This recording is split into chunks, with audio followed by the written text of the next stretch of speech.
नमस्कार दोस्तों, स्वागत है आप सभी का एक बार फिर से संस्कृत ज्योति एकेडमी चैनल में। आज मैं वरुण सूक्त के अंतिम भाग के साथ उपस्थित हूँ। अंतिम भाग इसका अर्थ है कि हमने वरुण सूक्त के 21 मंत्रों में से 20 मंत्र का अध्ययन कर लिया है। आज हम 21वें मंत्र का अध्ययन करेंगे। वरुण सूक्त जो ऋग्वेद के प्रथम मंडल का 25वां सूक्त था, जिसके ऋषि सुनहसेव। इसमें कुल 21 मंत्र, छंद गायत्री है, सभी मंत्रों में गायत्री छंद है। तो हमने 21 मंत्रों में से 20 मंत्र का अध्ययन कर लिया है। आज हम अंतिम इस व्याख्यान में, वरुण सूक्त के अंतिम व्याख्यान में हम 21वें मंत्र का अध्ययन करेंगे। यदि आपने पूर्व के 20 मंत्रों को नहीं देखा है तो आप हमारे चैनल में वरुण सूक्त के लिए प्लेलिस्ट है, आप उस प्लेलिस्ट में जाकर देख सकते हैं। साथ ही आज हम इस अंतिम मंत्र में, अंतिम व्याख्यान में अंतिम मंत्र को समझकर वरुण सूक्त को समाप्त करेंगे और इस नोट को हमारे टेलीग्राम चैनल संस्कृत ज्योति एकेडमी चैनल में भेज दिया जाएगा। यदि आपको ये नोट चाहिए तो आप संस्कृत ज्योति एकेडमी नाम के जो टेलीग्राम चैनल है उससे जुड़कर ले सकते हैं। सभी लिंक डिस्क्रिप्शन में उपलब्ध है। तो हम देख रहे हैं वरुण सूक्त के 21वें मंत्र को, जो वरुण सूक्त ऋग्वेद के प्रथम मंडल के 25वें सूक्त का अंतिम मंत्र है। सूक्त के इस अंतिम मंत्र में, यूं कहिए अंतिम पड़ाव में, सुनहसेव ऋषि अंततो गत्वा वरुण पास से, या फिर जो भी बंधन है उन सारी बंधनों से मुक्त होने की प्रार्थना कर रहे हैं। वरुण देव से प्रार्थना कर रहे हैं कि हे वरुण देवता, हमें मुक्त जीवन दो, एक सुख समृद्ध जीवन दो, हमारी सारी बंधन को तोड़ दो, हमारी सारी बंधन को खोल दो, हमें बंधन मुक्त जीवन प्रदान करो।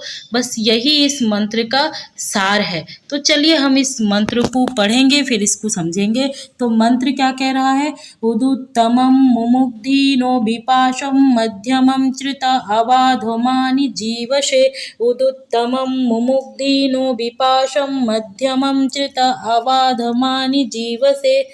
अब इसके अन्वय और इसके अर्थ को देखने से पूर्व हम एक आवश्यक कार्य करेंगे। जैसे कि आप सभी को पता है, हम कुछ दिनों से जितने भी मंत्र पढ़े हैं उसमें लगभग हमें वैदिक प्रयोग देखने मिले हैं, जो कि है उपसर्ग और क्रिया में व्यवधान।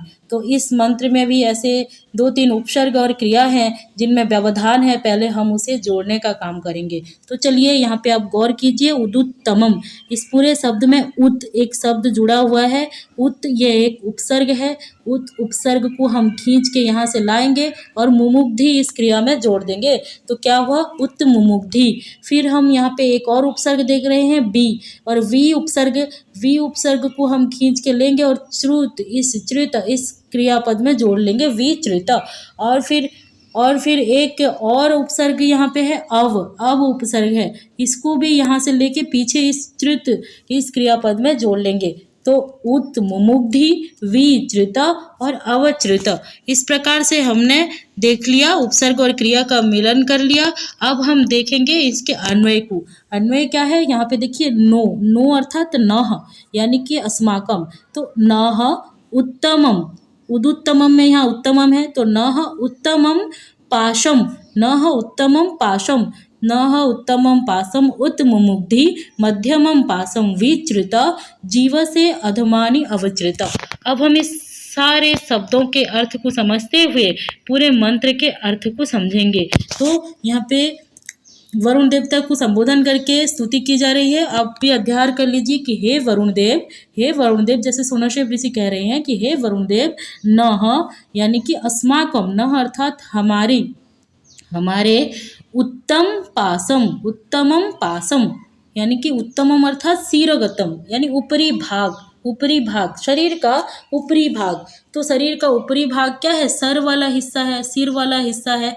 तो शिरोगतम पासम, हमारे शरीर के जो ऊपरी भाग है, उस ऊपरी भाग है, जो सिर है, जो मस्तक है, उस पर जो पास है उसको उत्मुग्धि, उत्कृष्य मोचय, यानी कि उसका उत्कर्षण करके उसे ऊपर खींच के मुक्त कर दो, खोल दो। हे वरुण देवता, हमारे सिर पर जो पास है उसको ऊपर खींच के खोल दो।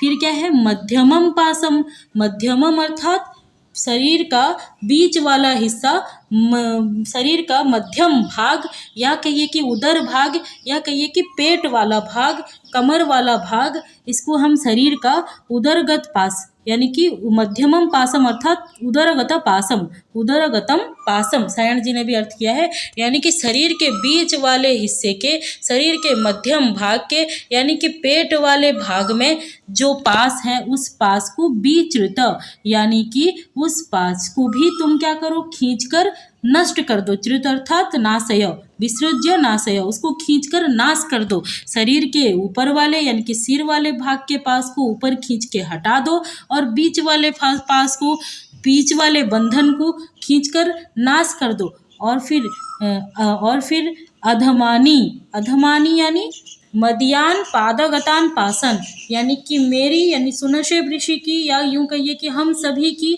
पादोगतान पासन, यानी कि जो पैर वाला जो निचला भाग है, जो अधम भाग है शरीर का, उस अधम भाग के पासान यानी पाश को, बंधन को अवचृत यानी नीचे खींचकर नाश कर दो। अवकर्षण करके, अवकृष्य नाशय, यानी कि अवकर्षण करके नीचे खींच के नाश कर दो। क्यों नाश करे ये सारे पास को? जीव से, यानी कि हमारे जीवन के लिए, हमारे जीवन के लिए, या सुनशेब ऋषि के जीवन के लिए, हमारे बचने के लिए, हमें बचाने के लिए, हमें अच्छी जीवन देने के लिए, आप हमें एक पास मुक्त जीवन देने के लिए, बंधन मुक्त जीवन देने के लिए इतना हम पर कृपा कर दो कि हमारे शरीर के ऊपरी हिस्से के बंधन को खोल दो, बीच वाले हिस्से के बंधन को खींच करके नाश कर दो, और निचले हिस्से यानी कि पैर वाले हिस्से के बंधन को भी खींचकर नाश कर दो। यही प्रार्थना सुनशेब ऋषि यहाँ पे कर रहे हैं। निष्कर्ष रूप से एक बार इसके अर्थ को हम समझ लेंगे। नह अर्थात हमारे उत्तमम यानी ऊपरी भाग के यानी सिर वाले भाग के पासम बंधन को उत्मुमुग्धि ऊपर खींच के क्या करो, उसको खोल दो। और मध्यमम, हे वरुण देवता मध्यमम यानी बीच वाले हिस्से, जो शरीर का बीच वाला हिस्सा है, जो पेट वाला हिस्सा है, जो उदर वाला हिस्सा है, उस हिस्से में जो पासम यानी जो बंधन है उसे भी विचृत यानी कि उसको भी तुम खींचकर नाश कर दो। उसके बाद जीव से यानी कि हमारी जीवन प्रक्रिया अच्छी चलती रहे, हमारे जीवन के लिए अधमानी यानी कि निचले भाग की, जो पैर वाले भाग की जो पास है उसको भी अवचृत यानी कि नीचे खींच के नाश कर दो। यही इस मंत्र का अर्थ था। आशा है आप सभी को समझ में आया होगा। यदि आपको यह नोट चाहिए तो आप अभी संस्कृत ज्योति एकेडमी के टेलीग्राम चैनल से जुड़ जाइए। अभी मैं इस नोट को वहाँ पे भेजने वाली हूँ। तो चलिए आज का इस व्याख्यान को यहीं समाप्त करते हैं। हमने वरुण सूक्त को समाप्त कर लिया है। आगे फिर हम किसी अन्य सूक्त या किसी अन्य व्याख्यान के साथ मिलेंगे। तब तक के लिए आप सभी को धन्यवाद। जो लोग अंत तक जुड़े रहे, नमस्कार।